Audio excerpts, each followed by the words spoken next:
Hey everyone, this is Yi with Casa Dreams. Welcome back to part 2 of the series on how I net $225,000 on one real estate deal. If you haven't seen part 1, here's the link to it. I talked about how I won the deal and how I found the deal. So listen to that. There's lots of good information in there as well if you haven't already. But in this episode 2 of this series, I'm going to talk about deal structuring, how important that is. I want to take a few steps back and talk about some of the things that I did in order to help this deal come to fruition. And those few things are finding a good attorney and a passionate attorney, and I'll talk about my experience with that.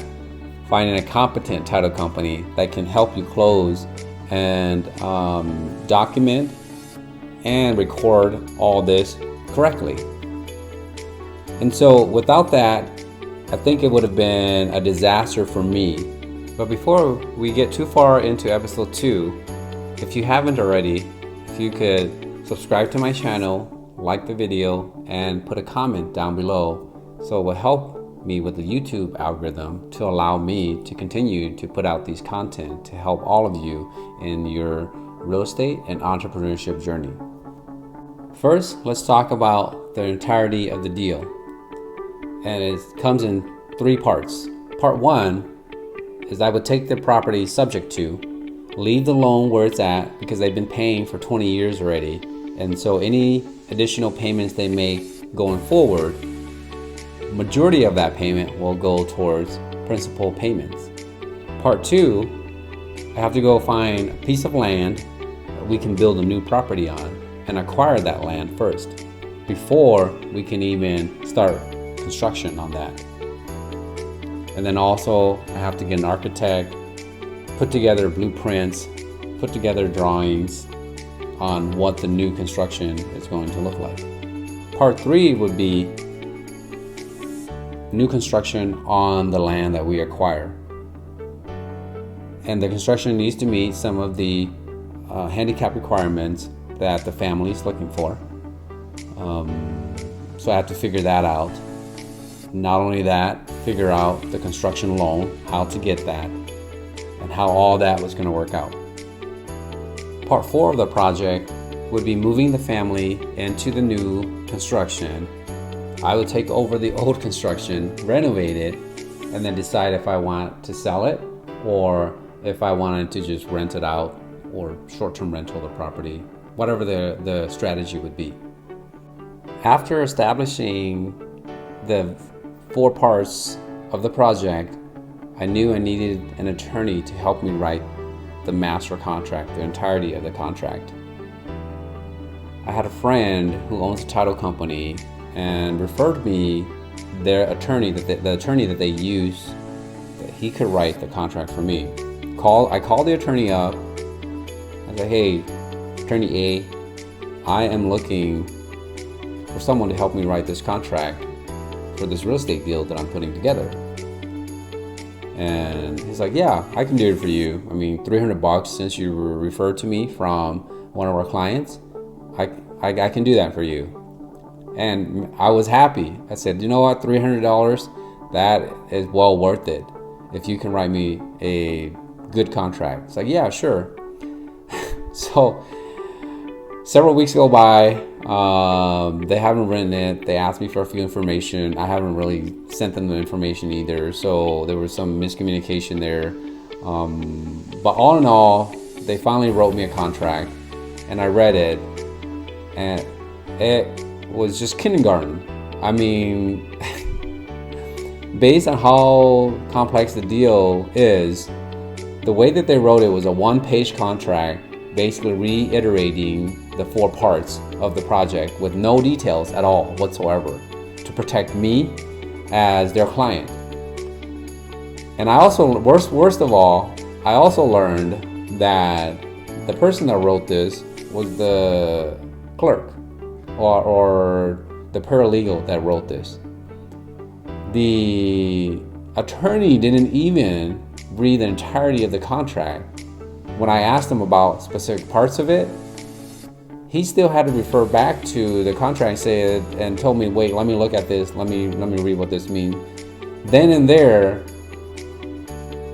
I realized not all attorneys are made equal. So be very careful of attorneys that you work with.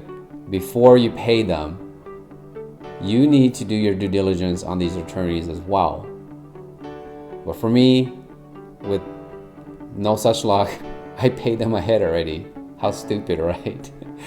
So I lost $300 pretty much with that piece of shit contract. Excuse my language, but man, that was just baloney.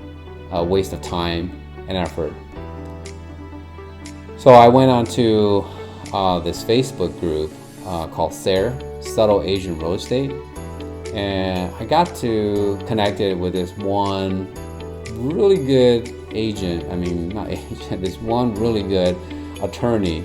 I mean, he is good, this guy. So anyway, I got connected with him.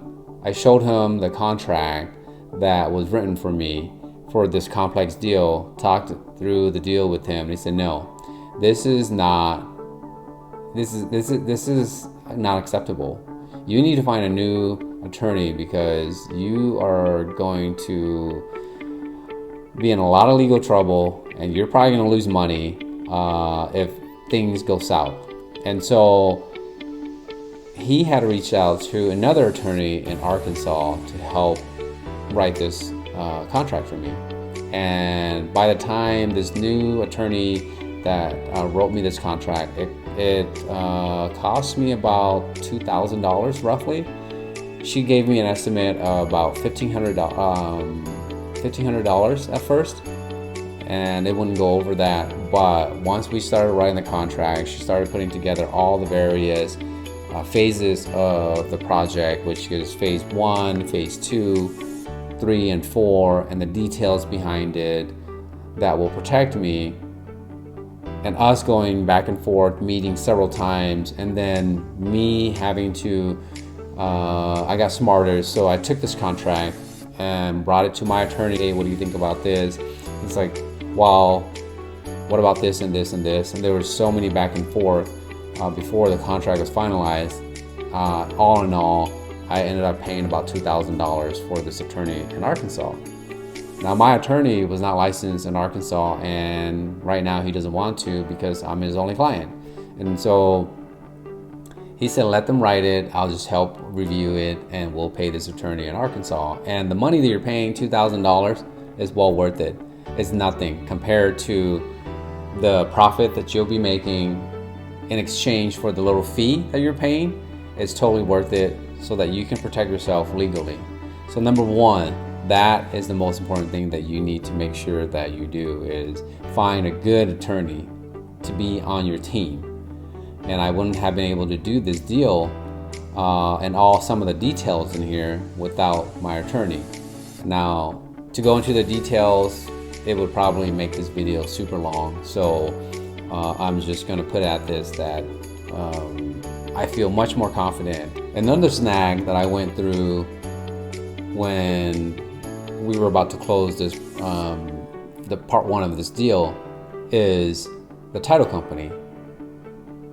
Because it's going to be a subject to, the title company said they could close it, but it turned out they couldn't close because they couldn't provide title insurance for this property for me up to their appraised value. They just didn't know how to. So that stalled for a good 2-3 weeks. They did research, they talked to all their underwriters, they talked to all the attorneys that they said they knew, and that didn't pan out. So that left me hanging, and now I had to go find a new title company. I had to talk to a couple friends, a couple realtor friends. They sent me to this new title company, and the way that we structured it is that the contract, the way that we had to structure it in the part 1 was that I'm buying the property for $510,000, but I'm giving them a $290,000 credit, and I'm giving them $10,000 in cash, and then I'm taking over the mortgage, so that it doesn't look like I'm buying a property for a small amount, right? And then if I turn around and sell it tomorrow or down the road, it shows that I had this big capital gains, which I really didn't, because of the way that the deal was structured is I'm giving them credit to build a new property. And so we had to record this somehow and then also be able to get title insurance for this family's current property. The old title company didn't know how to do it, didn't know how to structure it, didn't know how to record it properly. And the reason why, and I found out the reason, is because they didn't have an in-house attorney. They had to go out, talk to an attorney about this particular deal, and they're losing money as they are talking to an attorney that they may have a contract with. Maybe this attorney might have gave them a discount. But whatever the case, it was a lot of money that they're losing. So then they just decided to say, you know what, let's just get off of this and move you on to the next, move you to a different title company. And so, yeah, so that's why. So keynote here and nugget for you guys is find a title company that has an in-house attorney where they're not getting billed for every hour that they talk or ask or get their questions answered. Get a title with a title company that has an in-house attorney, or this title company is also owned by an attorney himself, a real estate attorney, who understands all these deals, the creative financing deals that I do or many others do. And so, yeah, so with this new title company, we were able to record it properly, get all the information correctly in the closing documents so that I don't get hit with the big capital gains down the road when I do sell this property. And so that was a big relief for me. Even then though, even though it was a big relief, I still had my attorney review all the documents, the closing documents from this title company. And there were still things in there that my attorney didn't like, such as calling me as a lender in some of their documents, and I'm not a lender. There was just so much verbiage in there that were, not so much I would say, but there were a few verbiage in there that my attorney had questions on, and we talked through it, and this title company made changes. And so after this, I felt more comfortable closing, and so we were able to close on the part one of the project. I now own the property that I am leasing back to the family, and now we're under contract for this other piece of land to purchase and build their new home on. And so these are the few things that I would say you need to do, is to build a good team around you of an attorney and a good title company. So I hope this helps you a lot. I know it's a lot of information, and we're already put your comments down below. See if you have any other questions. I'll try to respond as much as I can, but I'll see you on part 3. And look, here is the link to part 3.